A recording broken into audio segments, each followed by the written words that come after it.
Alright, studio créateur pour la première fois. Merci à Kiki, merci à toute l'équipe du studio, complètement extraordinaire. Fort recommandé de ma part si vous êtes sur la Rive-Nord. Je vous le conseille, c'est magnifique, bel équipement, bel éclairage, on prend soin de vous, super le fun, belle qualité audio, les sièges sont confortables. Mart aujourd'hui, Shop Santé Longueuil, longuement dû, on se fait un vendredi, on se boit une petite amarone ensemble, on va parler d'entrepreneuriat, des débuts de Mart, des difficultés de Martin, et clairement on a des histoires pour vous inspirer, Mart a des bonnes histoires. Un background où tu t'en allais pas en entrepreneuriat, toi, jamais au cégep, tu t'es dit, je vais m'ouvrir une boutique, je vais être détaillant de suppléments ou quoi que ce soit. Quand même, tu étais dans le fitness, tu étais dans la police avant, donc tu t'entraînais pour ça ou... Parce que t'étais pas dans le fitness, t'étais pas dans le bodybuilding? Pas du tout, ni un ni l'autre. Non, je m'entraînais, j'ai un background de sportif, là, j'ai joué au hockey toute ma vie.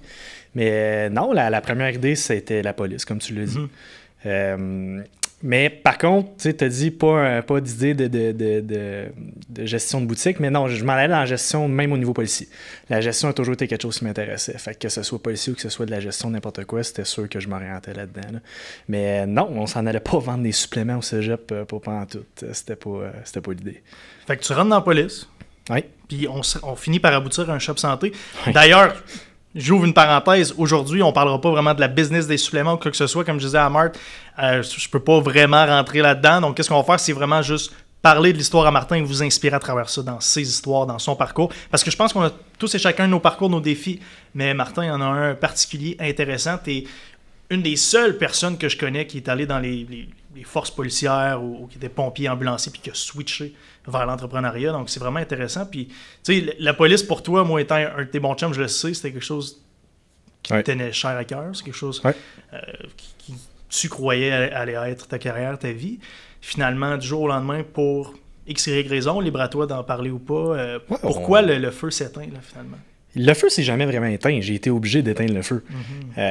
C'était pas un départ volontaire, là, on s'entend. C'était un départ forcé suite à X, Y, Z, plein de raisons légèrement politiques et que moi, finalement, je me suis rendu compte que clairement, j'avais ben trop de grand gueule pour m'en aller dans la police. Peut-être que sur le long terme, même, j'aurais été malheureux de devoir toujours me taire sur certaines situations. Là. On s'entend que ça n'avait pas bien commencé. Là. Puis se faire mettre dehors aussi vite, c'est parce qu'il n'était pas fait pour ça. Quand tu dis aussi vite, t'es resté combien de temps? Pas longtemps. On donnera pas de time-lapse, mais pas longtemps. Puis tu sais, c'était niaiseux la raison. C'était juste moi qui n'étais pas d'accord avec certaines directives. Là. Fait que c'était un feu de broussailles. On a mis du gaz là-dedans, puis voilà. Il a fallu que je quitte après un certain temps. Puis, tu sais, on peut faire un peu le parcours parce que c'est pas vrai que je me suis...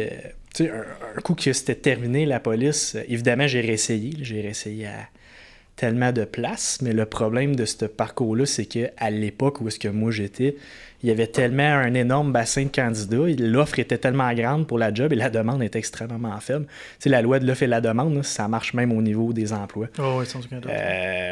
Puis l'offre était tellement grande, aucune demande, fait que je veux dire, j'ai réessayé plein de processus et malgré que je passais les processus au niveau des ressources humaines, quand tu as vécu un congédiement dans ce type de milieu-là, oublie ça, c'est terminé. C'est terminé, il n'y a rien à faire. Mais c'est intéressant le congédiement par rapport à ça parce que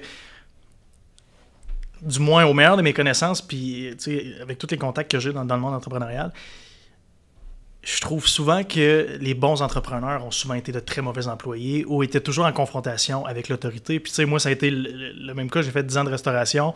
Puis c'est rare que je travaille dans un resto plus que 1 ou 2 ans. Mis à part la Maison du Pêcheur où j'ai travaillé 6 ans, souvent, je me retrouvais dans des positions fâcheuses avec l'autorité parce que je voulais le bon des clients ou tout ce qu'il y a de meilleur pour le client ou juste le bien de l'entreprise. Je me confrontais à mon superviseur ou la personne en haut de moi. Ça m'a coûté mon emploi à l'atelier dans le temps, même si j'étais un excellent serveur. Fait que souvent, tu sais, je veux dire, c'est ces moments-là qui m'ouvrent les yeux sur le fait que peut-être que je dois être au top. T'sais. Est-ce que pour toi, ça a été la même chose ou t'es passé par différents domaines, différentes sphères après? Ça a été quoi par contre? Beaucoup de sphères. Puis tu sais, corrige-moi si je me trompe, t'étais en confrontation avec l'autorité, puis c'était pas parce que tu as un esprit de confrontation. D'après moi, c'est parce que tu étais en confrontation avec l'autorité parce que tu voulais que ça performe de plus en plus. Exactement, c'était pour le bien de l'entreprise. Exact. Moi, ça a toujours été ça. J'ai jamais confronté l'autorité parce que j'arrivais en retard ou parce que j'étais pas digne de confiance ou j'étais pas professionnel. C'était toujours des confrontations parce que tu veux que ça performe plus. Puis quand t'es pas maître de quoi que ce soit, Quand tu es un employé de Surtout dans la base, police. exact, Où il y a des surtout- protocoles écoute, rigides. Quand tu es dans un organisme cadenassés. paramilitaire, oublie ça, tu ne peux pas performer au-delà de ce qui est écrit.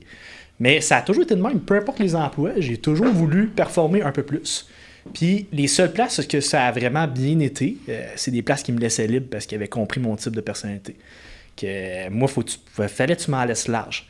Fait que le meilleur moyen d'en avoir le plus large possible, ben, c'est d'être ton propre boss là, à ce niveau-là. Là. Ça a pris du temps avant que je le comprenne.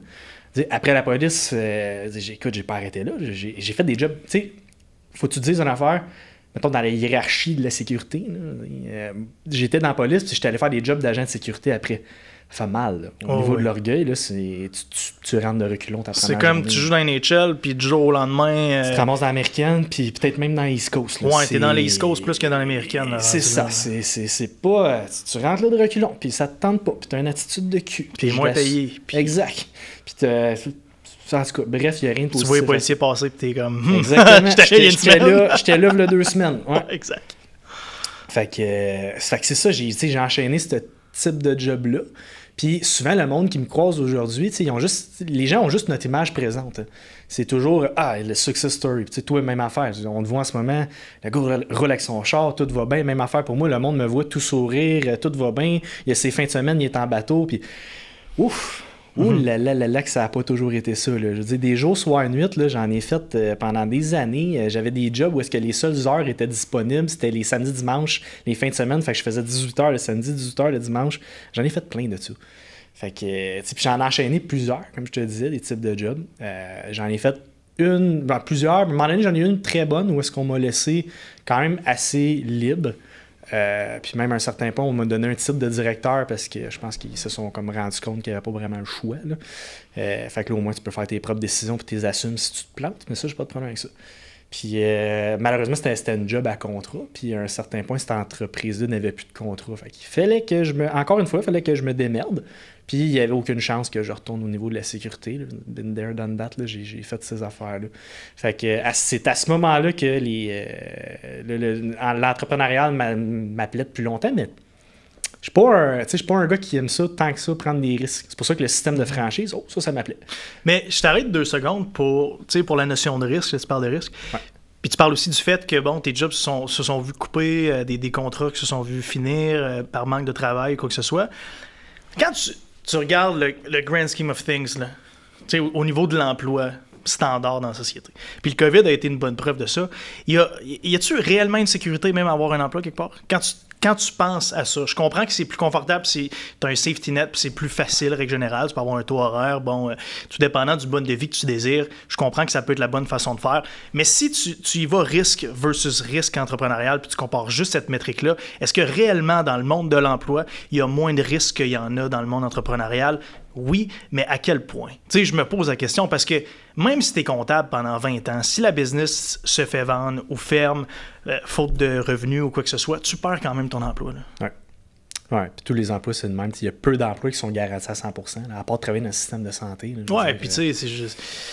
S'ils sont garantis à 100%, ils vont avoir des bémols à gauche et à droite. Tu n'auras pas les horaires que tu veux. Tu n'auras peut-être pas un taux horaire à tout casser. C'est sûr que si tu es syndiqué, il y a plus de sécurité. Il y a toujours moyen d'avoir plus de sécurité, mais tout de même, je trouve que la notion de risque entrepreneurial est vraiment inflammée par la pensée de la société que c'est un super risque de se lancer en affaires. Quand tu penses à ça, je veux dire, fuck, tu peux perdre ta job demain pour n'importe quelle raison, honnêtement. Ouais, totalement. N'importe quelle raison.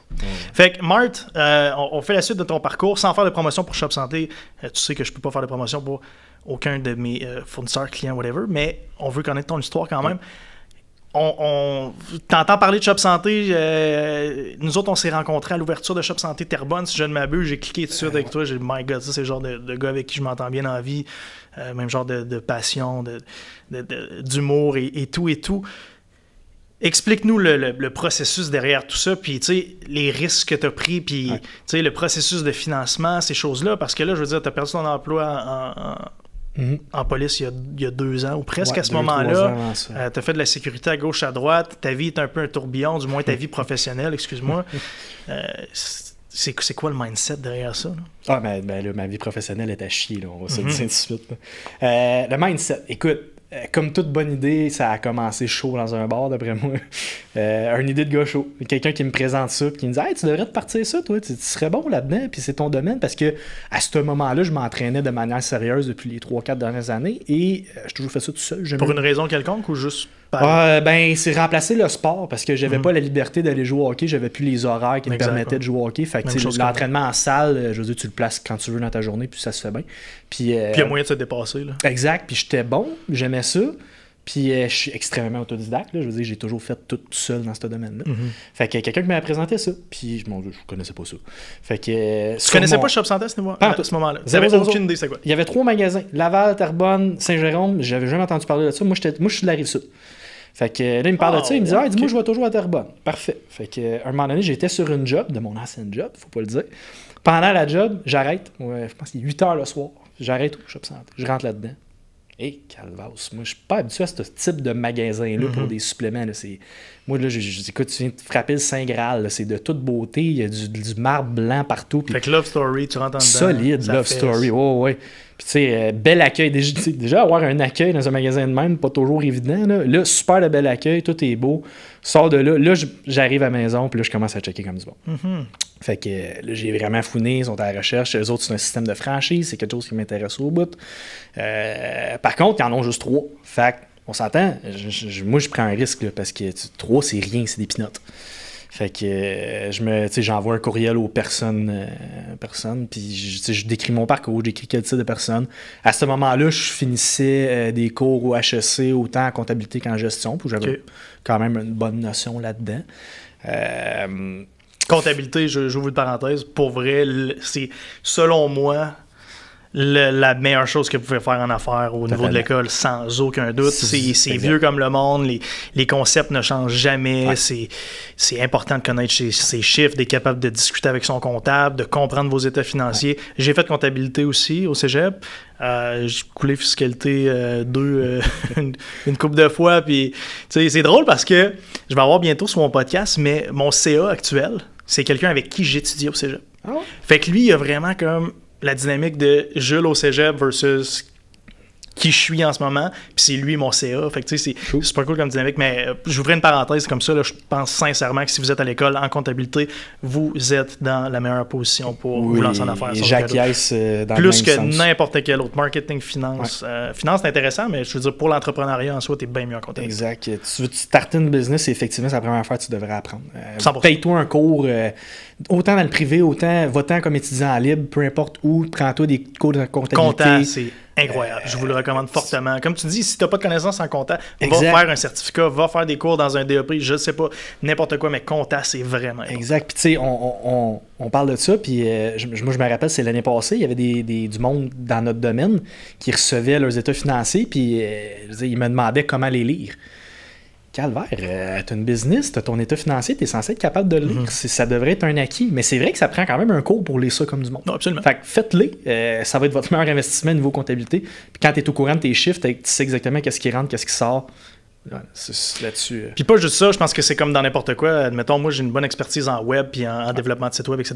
Quand je parle avec quelqu'un qui me montre des sites web, j'ai le même langage que lui, je suis capable de comprendre s'il est en train de m'en passer une ou vraiment il est bon. Mais c'est la même chose en comptabilité. Tu seras pas capable de trouver un bon comptable si tu connais rien en comptabilité. Non. Peut-être si t'es chanceux, mais ça se peut que tu t'en fais passer une. Puis s'en faire passer une au niveau de la comptabilité, ça peut te coûter cher en salle. Exact. Quand ça rentre dedans, plus tard avec des intérêts, là, il est là. Fait que anyway, on ouvrait une parenthèse sur la compta. Félicitations à ceux qui sont en comptabilité actuellement. Marc, on était où, man? Sérieusement? Entre 2 gorgées d'Amarone puis une discussion sur la comptabilité? Je venais d'envoyer un courriel pour avoir un shop santé. Nice. En gros, on est pas mal là. Fait que j'ai envoyé le courriel. Mais là, t'as pas de financement, t'as rien. J'ai de l'argent dans le compte? Oui, personnellement, j'ai un très gros montant. Moi, je dépense pas dans la vie. Fait que j'ai un énorme montant et j'ai des parents, Dieu merci, là, qui sont là. Ils sont capables de signer. Ouais, ils sont capables de cautionner. Là, sans divulguer de montant, c'est une somme. On va dire montant. Zéro stress avec ça. OK, good. Ouais. Là, tu voulais le montant de... Dans ton histoire, là, je veux dire, à ce moment-là, il faut avancer une certaine somme d'argent. Là. Ouais. Ben, tu sais, honnêtement, j'ai aucune idée des coûts de projet. Puis à ce moment-là, la structure de ce que j'ouvre est pas très élaborée. Fait que le coût de projet, là, il est dans le très approximatif. Pourquoi? Parce qu'ils ne savaient pas exactement combien ça coûtait un magasin.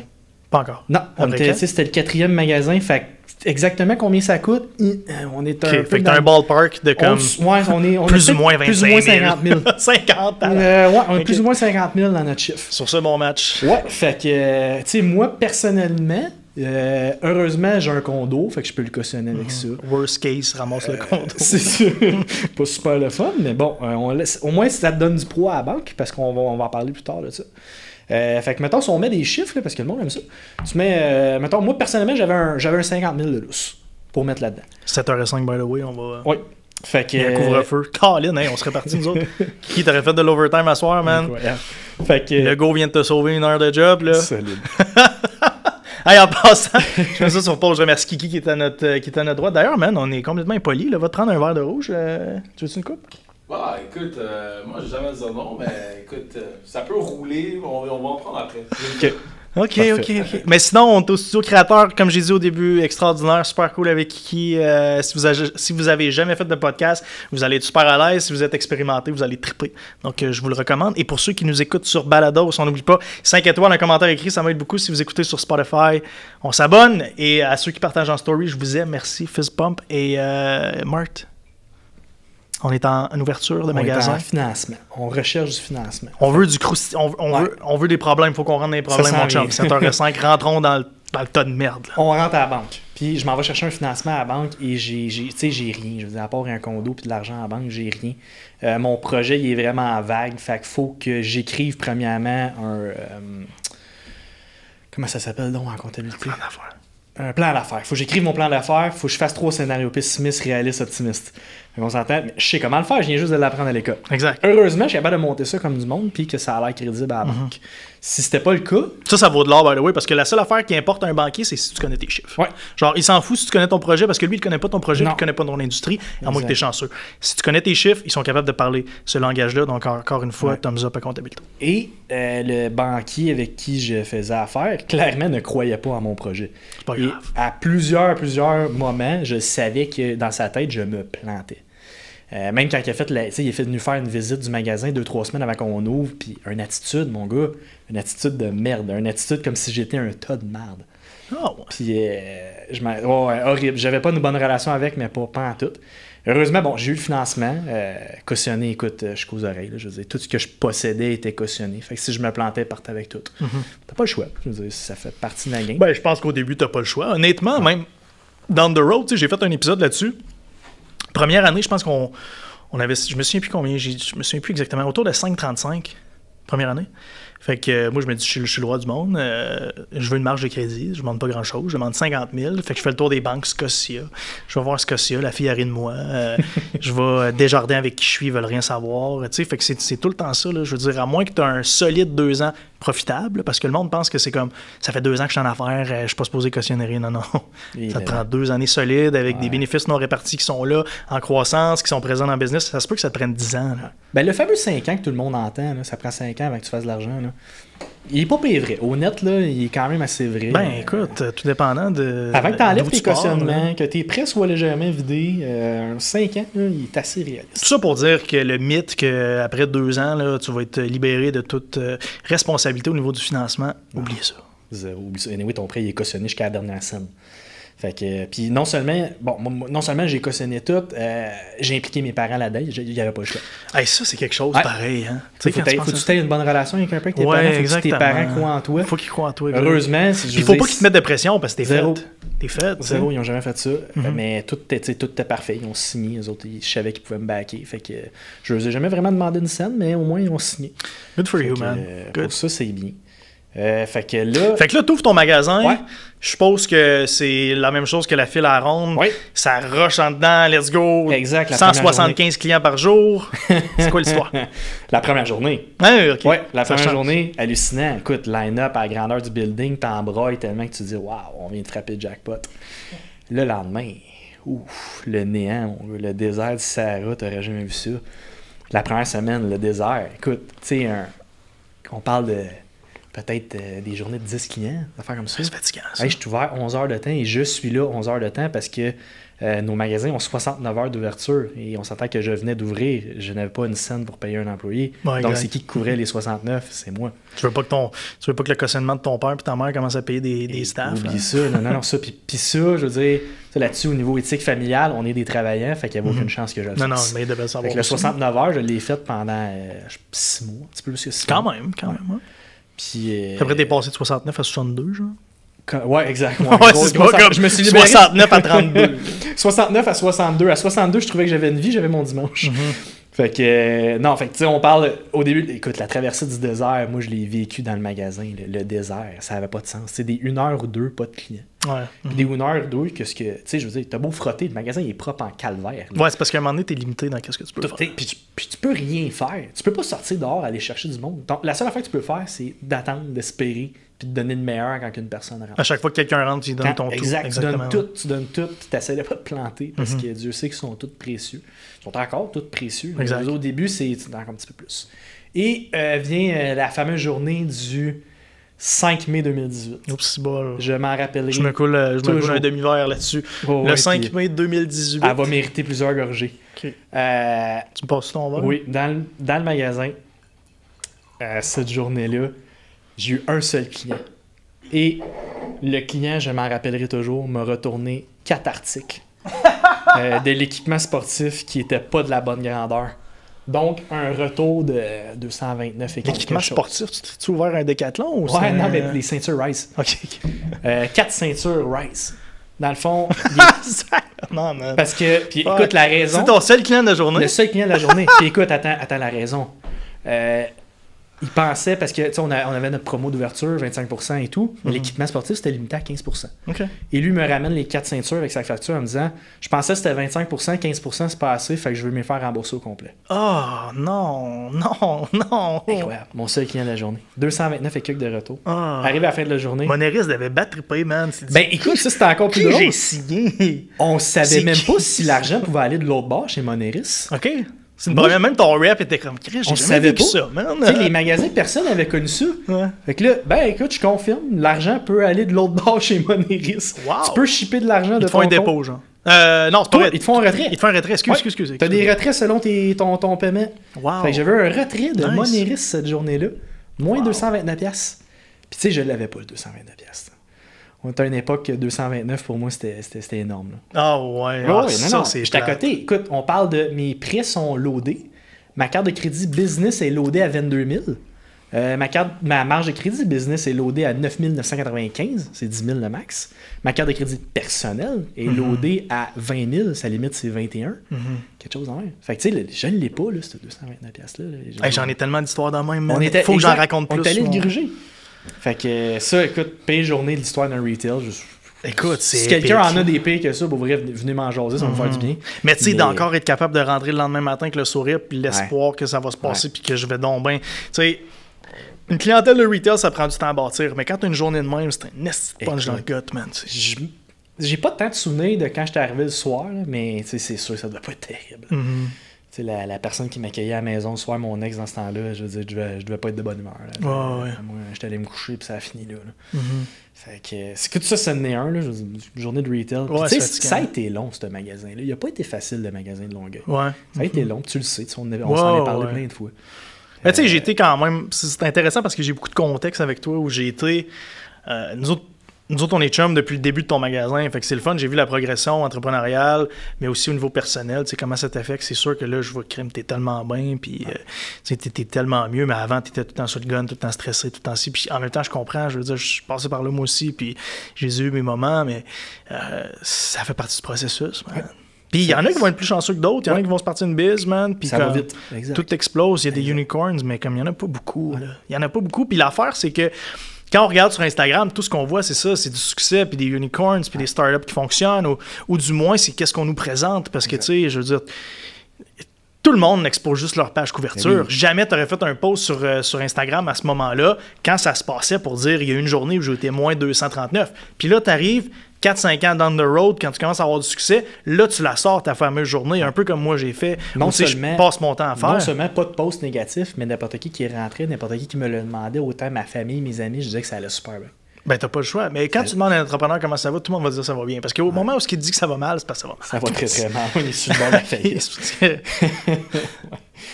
Fait que... non, écoute, c'est pas facile. Fait que c'était quoi mentalement, tu sais, parle-nous ton processus à partir de là. Je veux dire, ça va pas bien financièrement. T'as une journée où ton putain de compte Moneris est, je dirais, créditeur, là. Ouais. Jésus aide-moi, là. Exact. Fait que tu sais, c'était vraiment...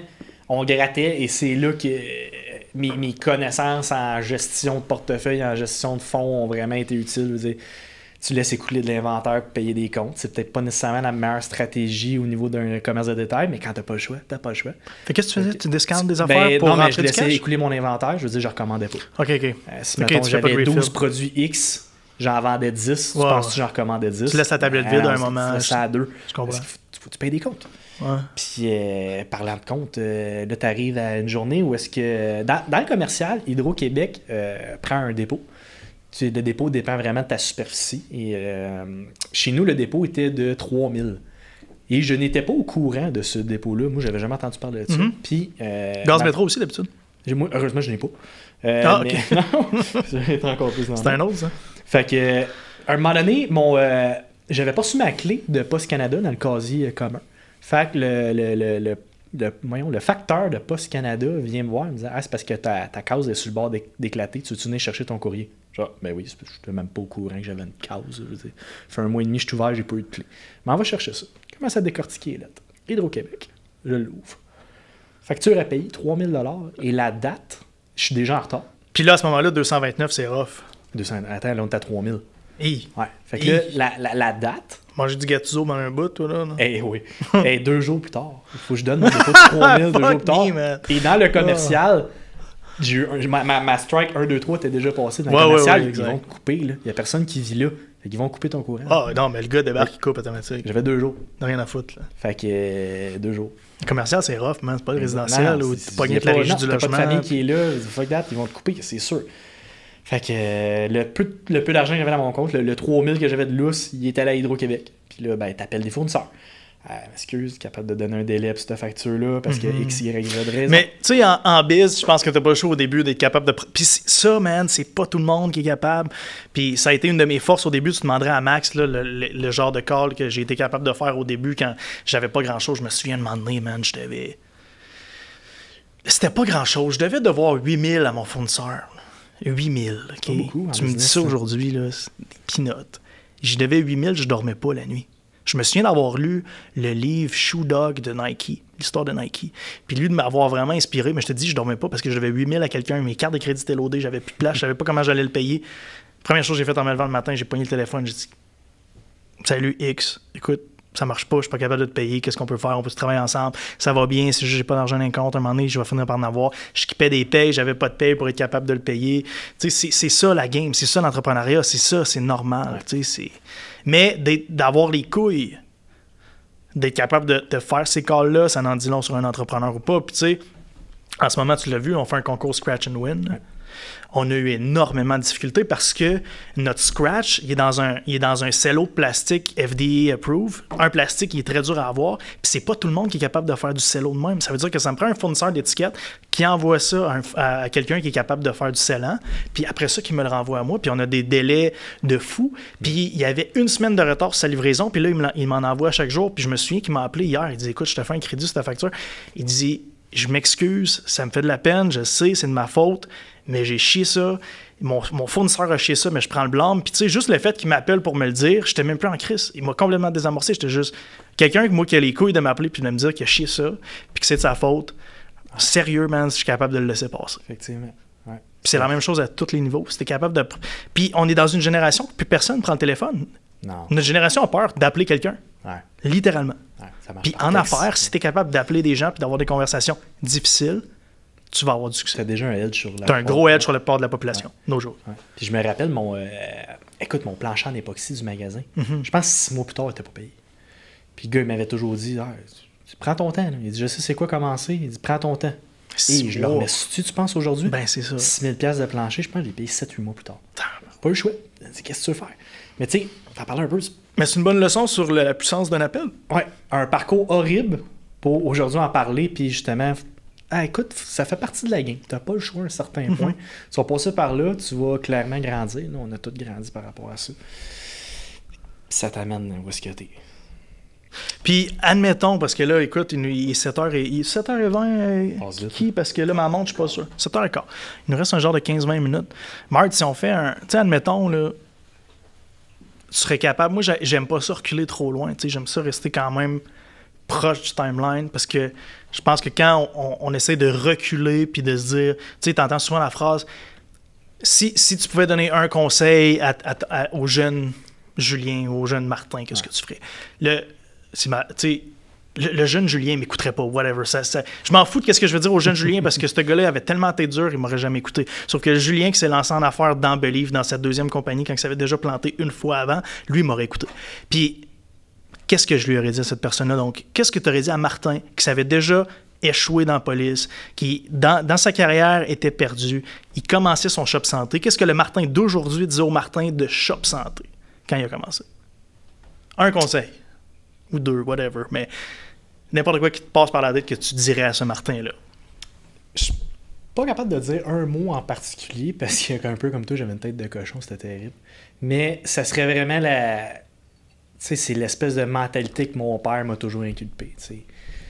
Si tu perds, c'est pas grave, mais j'espère que tu as travaillé le plus fort que tu étais capable. C'est toujours travailler le plus fort que tu es capable. Travaille. Il me disait ça au hockey. Travaille fort, travaille dans les coins, colle ta bande, patine plus vite que les autres, tu es capable. Parce que quand tu le fais pas, c'est parce que être conscient surtout de ses capacités et de ses limites. Puis de qu'est-ce que tu as donné par rapport à qu'est-ce que tu es capable de donner, surtout. Exact. Fait que quand tu es conscient de ce que tu es capable de donner, ben tu as d'affaires à le donner. Ouais, tu as d'affaires à être toujours à ton 100%, surtout dans les moments que tu en as le plus de besoin. Parce que sinon, c'est de la lâcheté. Mais tu sais, c'est un instinct de compétition que pas tout le monde a d'être capable de compétitionner avec soi-même. Tout le monde est capable de compétitionner avec quelqu'un d'autre. Mais si tu es capable de compétitionner avec toi-même, tu as vraiment un edge sur tout le monde. Parce que honnêtement, moi, quand je rentre au travail puis je me donne à 100%, puis en ce moment, je te jure, dude, j'en fais plus que quand j'ai commencé. Ça roule, là. 4 ans et demi down the road. Ouais. J'en fais plus en ce moment. Je suis plus brûlé à la fin de mes semaines qu'au début. Puis on est 18. Avant, on était fuck all. Ouais. Exact. Puis jamais que je me défonce dans Believe dans une semaine pour montrer à DP puis Max, puis à Sarah, puis à Eve, puis à Hélène, whatever, à quel point je suis capable de faire ça. La seule personne à qui j'ai quelque chose à prouver, c'est à moi. C'est pour mes propres standards que je fais ça. C'est pas pour les standards des autres. J'en ai complètement rien à foutre de ce que Max pense de moi ou DP pense de moi. Mais je les aime. J'aime Max, j'aime DP, mais je m'en fous de ce que tu penses de moi. Qu'est-ce qui est important? Oui, qu'est-ce qui est important pour moi, c'est qu'est-ce que moi je pense de moi. Même affaire pour moi, ma liste du lundi. Là. Mes lundis, moi, c'est des journées de terreur. J'écris ma liste de ce que j'ai à faire, je regarde ça, puis à chaque semaine, elle grossit. Puis à chaque fois, je le regarde, puis j'ai ri un peu. Ça n'a aucun sens. Ça n'a aucun sens, tout ce que j'ai à faire. À chaque jour, je le rentre. Puis mon défi, c'est même pas finis ta journée à 9h que ta liste rentrée. Ça faudrait bien que je le fasse 1 heure plus tôt que la semaine d'avant. Fait que des fois, je regarde ma liste qui est interminable, qui m'aurait pris 1 semaine la première année. Ben, je veux dire, cette année, je la rentre à 4h l'après-midi, c'est fini. Puis à 5h le soir, je fais mes affaires personnelles. Fait que, mais non, t'as raison, c'est vraiment... C'est toi contre toi. Là. C'est d'être capable d'être toi contre toi. Moi, je pense que ceux qui ont la meilleure capacité de réussir, c'est ceux qui sont capables de compétitionner contre eux-mêmes. Ouais. Puis qui n'en ont rien à foutre de ce que les autres pensent d'eux. Parce que, tu sais, je veux dire, si tu as une hyper haute estime puis, de toi-même puis tu as besoin de te dépasser, je veux dire, tu n'as rien à prouver aux autres. Là. Je reviens un peu sur ta question de qu'est-ce qu'aurait dit le Martin actuel à l'ancien Martin. Ouais. Je savais que ça vient de sortir. J'écouterais beaucoup plus les autres. Chose que je faisais pas quand j'étais jeune. Chris, oui, man. Ouais, hey, sérieusement. J'écoutais pas tant t'es quand une des personnes que je connais qui était le plus bâclée. Ah oui, j'ai une tête de cochon, mais oui. Terrible. Jamais vu ça. Aucun sens. C'était ma... Oui, j'entendais, là, mais je l'appliquais 0. Puis maintenant, au contraire, j'entends, j'absorbe tout et j'en tire encore plus que qu'est-ce qu'on m'a donné. Ça, c'est une qualité que j'ai développée parce que Dieu sait que je ne l'avais pas il y a 2-3 ans. Puis n'importe qui me connaissait il y a 2-3 plus d'années, tu peux témoigner. Je suis la pire tête de cochon qui existe. travailler en équipe avec moi, ça devait être désagréable. Probablement. Aujourd'hui, non, au contraire, je peux être le silencieux dans une pièce, absorber ce que tout le monde dit, mais justement, j'absorbe pas pour le fun, c'est pour performer sur tout ce que le monde me dise. Mais non, tu m'as connu il y a 3 ans, j'étais pas comme que je suis en ce moment. moment. Mais on est tous des têtes de cochon quand on commence. Moi, je veux dire, j'étais le pire aussi. Puis ma soeur est drôle parce que ma soeur, c'est une réplique de moi-même en fille, plus jeune. Puis elle est pareille. Connaissant ta soeur, je suis tout à fait d'accord. Elle est encore pire que moi. Elle est encore plus tête de cochon. Puis tu sais, c'est. Mais en même temps, c'est un défaut qui, à quelque part, nous aide parce qu'on a une drive, une confiance interne qui est inépuisable. Souvent, quand tu as une tête de cochon comme ça, c'est parce que tu crois réellement en tes idées et en tes trucs. Exact. Ça peut être un couteau à double tranchant dans le sens qu'à un moment donné, il faut que ça arrête. Il faut que tu es capable d'avoir une ouverture d'esprit et dire, OK, peut-être que là, j'ai dépassé les bornes ou quoi que ce soit. Fait que, mais quand tu es dans le fin fond de la marde, par exemple, tu vas être celui qui va sortir. Exactement. Fait que quand tu es dans le fin fond de la marde, ça t'aide, mais... T'sais, souvent, les choses en affaires qui vont te faire passer de 0 à 200 000 puis de 200 000 à 5 millions, c'est pas les mêmes choses. Il va falloir que tu changes, il va falloir que tu te transformes en tant que personne pour être capable de faire le prochain step. Puis, j'avais un appel avec les filles après-midi.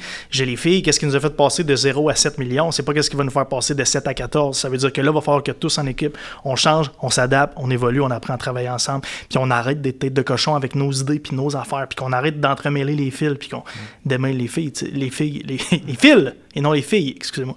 Donc, puis tu sais, écouter les autres, c'est valable pour tout, là. Peu importe le domaine, je veux dire.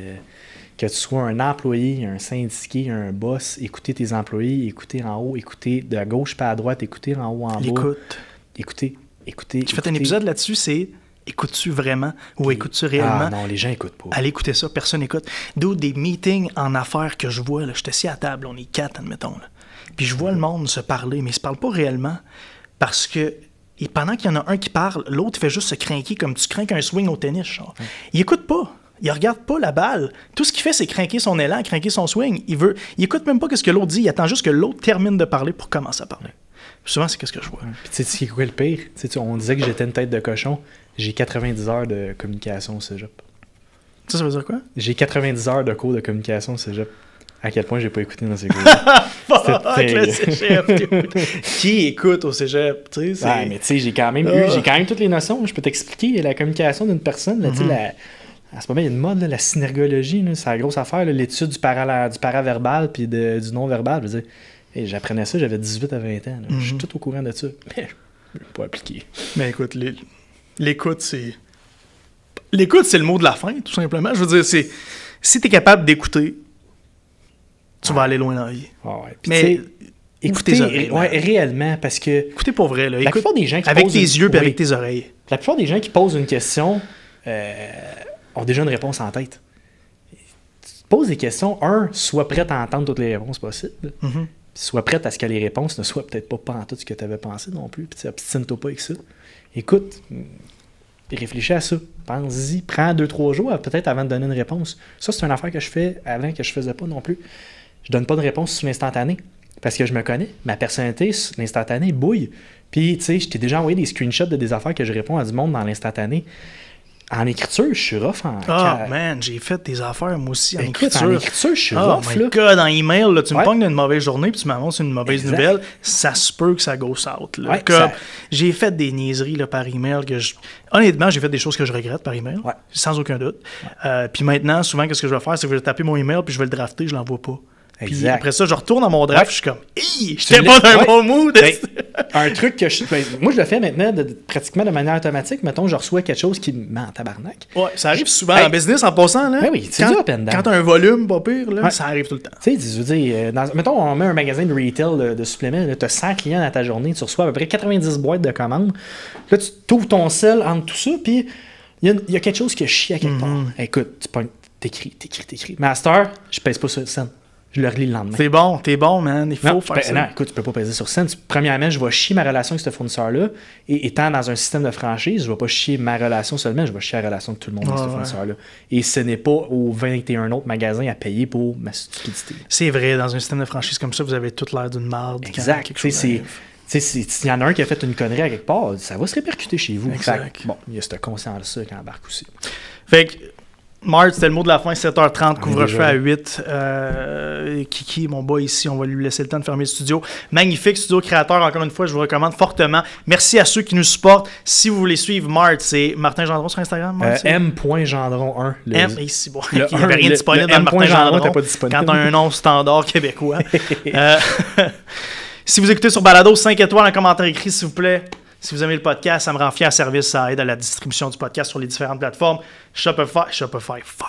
Spotify, si vous écoutez, on s'abonne. Et pour ceux qui partagent sur Instagram, je vous aime. Merci. À la prochaine. Merci, Marc. Merci, Kiki. Merci, Kiki, by the way. Oui, merci, Kiki.